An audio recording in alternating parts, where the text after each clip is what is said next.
تعريف الغباء هو تكرار نفس الشيء ومع انتظار نتيجة مختلفة، وده اللي حصل النهاردة من فيتوريا. هو عمل نفس الشيء في ماتش موزمبيق مع غانا وكان مستني نتيجة مختلفة، ولكن النتيجة ما بقتش مختلفة. ليه؟ عشان ده الغباء بعينه. حلقة جديدة من حلقات على الكنبة نتكلم فيها النهاردة عن ماتش مصر وغانا بانتهاء الماتش 2-2. أولا، اللي حصل في الماتش النهاردة ده غباء بحت.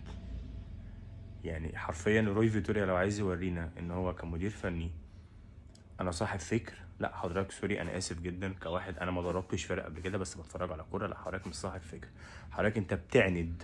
ليس الا في فرق بين ان انت تبقى صاحب فكر وصاحب استراتيجيه وصاحب بلان بتحطها، في فرق بين انت حضرتك بتعند في الكوره. تمام؟ طيب بمعنى ايه الكلام اللي انا بقوله ده؟ بمعنى ان احنا ما ينفعش ان انا لحد دلوقتي ببتدي بمحمد النني وحمدي فتحي. لما ابتديت بيهم الماتش الاولاني انا اتعادلت برضه، ولو ابتديت بيهم الماتش ده انا اتعادلت برضه. وجودهم الاثنين، وجود محمد النني، كون ان انت حضرتك مدير فني مقتنع بمحمد النني فانت بالنسبه لي مدير فني يعني صفر.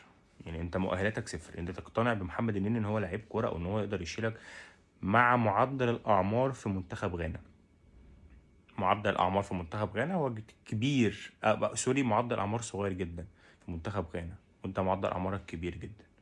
فبالتالي انت كمحمد النني بتعمل اللي هو وحمدي فتحي ان هو لاعبين كبار في نص الملعب في اهم مركز ان هم يطلعوا لك الكوره، فانت بالنسبه لحضرتك لا انت كده غبي وبتكرر نفس الشيء. فده تعريف الغباء بالنسبه لي، هو تكرار نفس الشيء مع انتظار نتيجه مختلفه. حضرتك انت مستني نتيجه مختلفه، لا مش هيحصل لك نتيجه مختلفه. تاني حاجه النهارده خروج محمد صلاح كان عامل ايجابي جدا لتعادل المنتخب، واللي كان ممكن ان المنتخب يكسب النهارده.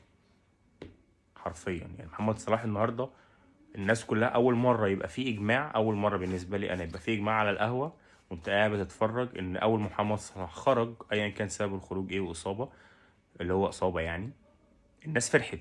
يعني اللي هو في لعيبه حرفيا خدت نفسها، مرموش خد نفسه، مصطفى فتحي خد نفسه، عمر كمال خد نفسه وبيلعب باريحيه. فخروج محمد صلاح النهارده هو كان احد اسباب تعادل او كان من الممكن مكسب او فوز منتخب مصر. خروج محمد صلاح الملعب تحرر.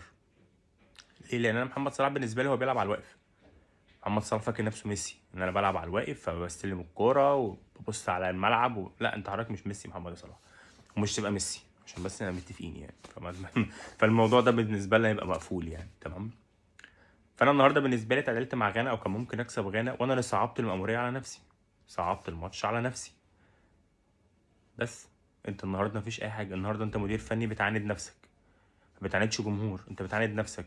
ولما هتعاند نفسك العند بيولد الكفر، فانت ممكن تخرج من البطوله عادي جدا طول ما انت معتمد على لعيبه هي غير مؤهله للعب، خصوصا ان تطور الكره الافريقيه حضرتك غير ملم بيه وغير يعني عالم بيه، مش عندك معلومه بتطور الكره الافريقيه. فبالتالي حضرتك بتعند مع المنتخب اللي لعيبه معدل اعمارها كبير.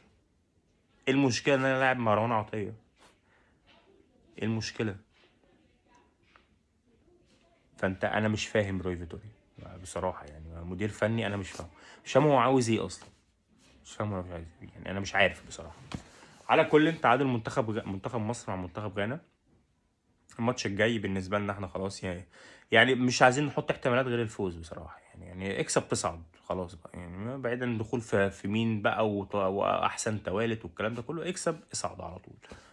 بس يوم الاثنين ان شاء الله الماتش، نرجو ان تغيير يعني يكون في تغيير شويه، نرجو ان العند يخف شويه من روي فيتوريا، لان بصراحه احنا اقل منتخب يعني بيقدم كوره في البطوله لحد دلوقتي. اتفرجت على كل الماتشات، احنا اقل منتخب بيقدم كوره.